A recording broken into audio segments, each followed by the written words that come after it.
నా ప్రభు బిడ్డలారా నమ్మండి, నీ బ్రతుకులో దేవుడు ఏదైనా ఆలస్యం చేస్తే అన్యాయం చేస్తున్నాడు అనుకోకు, నిన్ను పట్టించుకోవట్లేదు అనుకోకు.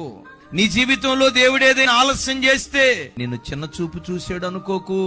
ఎందుకు ఆలస్యం చేస్తున్నాడు తెలుసా? ఒక అద్భుతమైన దాన్ని దేవుడు నీకు ఇవ్వాలని ఆశపడుతున్నాడు. మీరు ఎప్పుడైనా చూడండి, ఒక అద్భుతమైన దాన్ని ఇవ్వాలంటే అద్భుతమైనది ఎప్పుడు ఆలస్యంగానే వస్తుంది.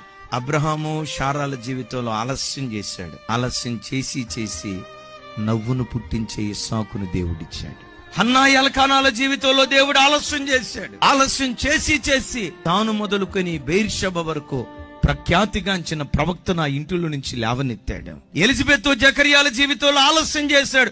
ఇది ఒక సంతాన విషయంలోనే కాదండి, నీ జీవితంలో దేవుడు ఏ విషయంలో అయినా ఆలస్యం చేస్తా ఉంటే ఒక శ్రేష్టమైన దాన్ని దేవుడు నీ కొరకు సిద్ధపరుస్తున్నాడు అని నమ్మి ప్రభుని స్తుతించుదువుగాక.